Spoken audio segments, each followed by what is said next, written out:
Thank you for tuning in to Miss Tracy and Clarity today. Do you believe angels watch over you? I do, of course. We'll go over a few Bible verses that prove that angels exist. When I was little, one of the top comedians at the time was a man named George Burns. He was already an old man when I laid eyes on him acting in the movies. When I think of him, I remember an elderly white freaky man puffing on a cigar with something slick to say. That's how I remember him. I don't know what movie it was, but I remember he had an angel on his right shoulder and a demon on his left shoulder. That's the best way to see your path. You have an angel inspiring you to do all things right, and you have a demon inspiring you to do all things wrong. Yet the $1 million choices belong to you every day. Those choices strengthen the good in your life or the bad in your life. And that's just how I see it. We all have a race to run. We all have a finish line. Just something to think about. But let's get into these Bible verses. Proving that angels are real and they exist. And they have a purpose in your life. The first one is Luke 15:10. And it says, in the same way, I tell you, there is rejoicing in the presence of the angels of God over one sinner who repents. What does this mean? This means just one person admitting and quitting their own mess to themselves, surrendering to God, admitting that they need a Savior. The angels of God, they rejoice. So does the Lord. The second verse, Hebrews 1:14, and it says, are not all angels ministering spirits sent to serve those who will inherit salvation? Meaning, you have an angel to guide you along your path. While you here on this earth, that you're gonna see the signs. Your intuition gonna pick all things up. You're gonna be nudged here and there. You gonna know God trying to tell you something through them angels. You gonna know. I remember I wasn't even saved yet. I went to this little hole in the wall one time called Smitty's. One of my exes like to go there. But I sat in there and I guess I stuck out like a sore thumb because this man, I never seen him before, never seen him again. But we complete strangers. Because like they said, sometimes when you entertain people, you might be entertaining an angel. When I tell you this man read me up, down, left, and right, he knew things nobody should have known. Only God would know what was coming out of this man's mouth. That's how God can come through people. Third verse, Psalm 91:11. For he will command his angels concerning you to guard you in all your ways. Psalm 91 will be considered a spiritual warfare prayer. When your life just turned up and it's crunk, you don't know what the heck going on and why, you need to recite, speak out loud, Psalm 91. And like it said, he will command his angels concerning you to guard you in all your ways. God will keep you, period. The fourth verse, Colossians 1:16.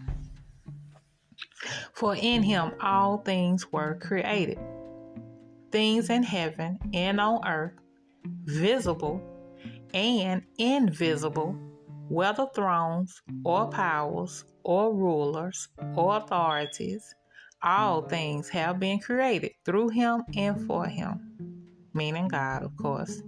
So Colossians 1:16 would be the perfect verse of why you shouldn't box with God, like they say. You can try to contend with God all you want. You gonna lose. I ain't seen nobody. Yeah, you win, I bet your butt die. For in him all things were created, things in heaven and on earth, visible and invisible. You can't see the invisible without God. So why would you even try to box with God? He created it all. The thrones, the powers, the rulers, the authorities, the principalities, the whole nine. Good luck with that. Verse 5. Well, the fifth verse. Job 4:15. It says, a spirit glided past my face, and the hair on my body stood on end.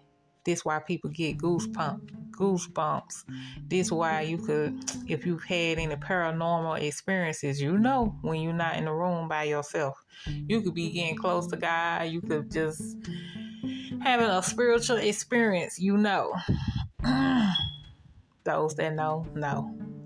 The 6th verse, Psalm 78:49.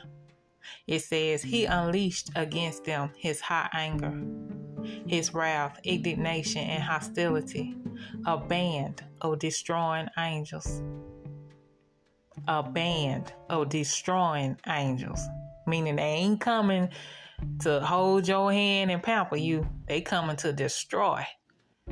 So this is proof that God gets angry righteously. He don't like the injustices. He don't like to see people do people wrong. He don't like people being evil. You know, these child molesters, pedophiles, you name it. We know what's right and what's wrong down here. God he frown on it. So yeah, there's gonna come a time where he gonna put it on him. He ain't coming to kumbaya with nobody. He coming to do work. The next verse, Matthew 16:27. It says, for the Son of Man is going to come in his Father's glory with his angels, and then he will reward each person according to what they have done. So this is a verse saying everybody will be held accountable for what you choose to do and how you choose to do it. They don't care what your mama taught you, how your daddy taught you. You had ample time to reteach yourself. Sometimes we have to uproot some of the things our ancestors might have got caught into. It depends, you know. If it works, cool. If it don't, you might want to rethink some things. You know, it's okay to uproot some of their ways. All their ways wasn't perfect, you know. And just like my kids, the same thing. What worked for me might not work for them. If they gotta find a new way, they gotta find a new way. But either way, it's your choice at the end of the day. You're responsible for your choices. They don't want to hear about your daughter, your son, your brother, your sister, your aunt, your cousin. It don't matter.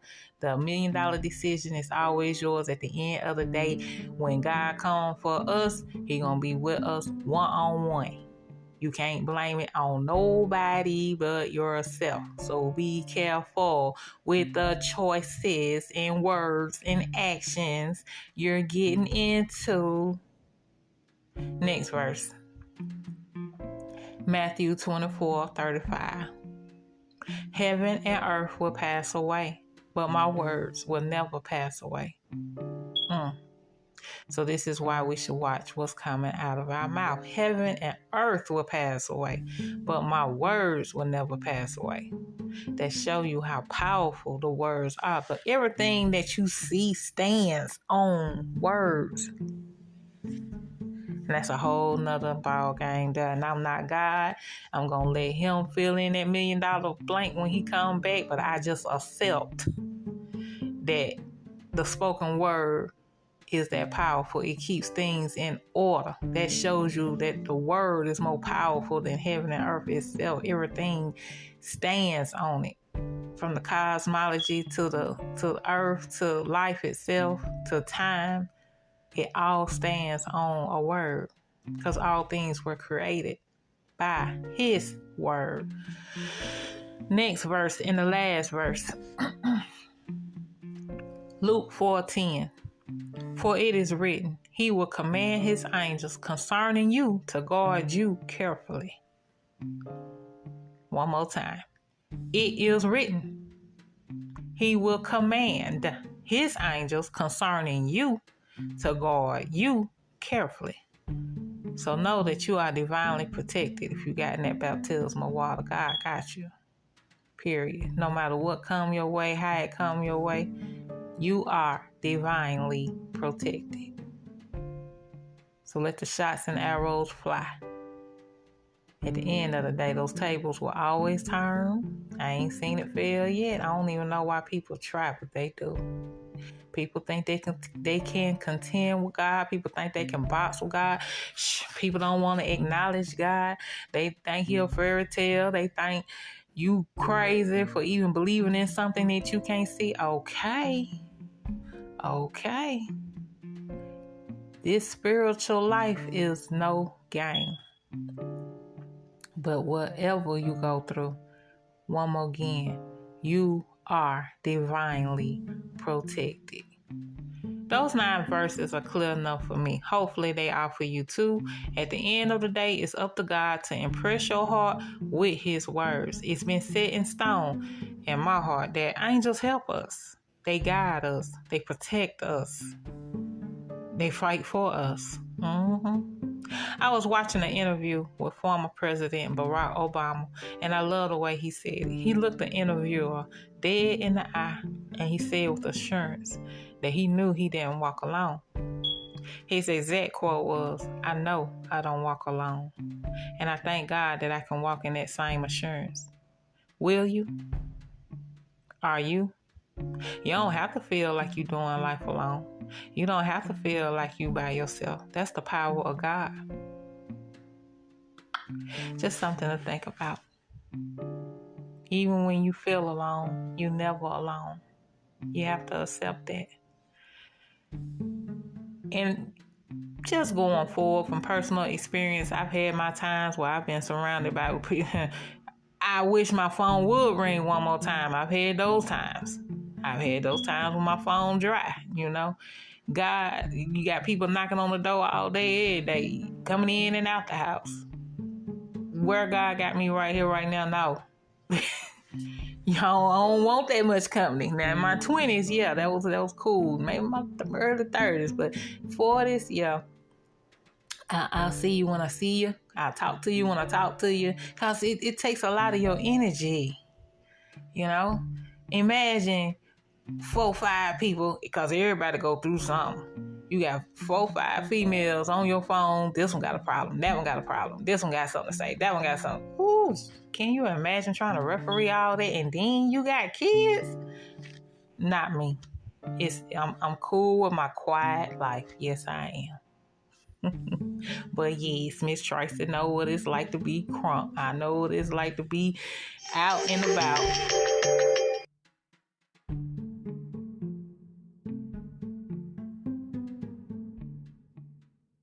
I'm sorry. But if you have any comments about today's episode, you can contact me at uniquelyt77@gmail.com. That's UNIQUELYTEE77@gmail.com. Godspeed.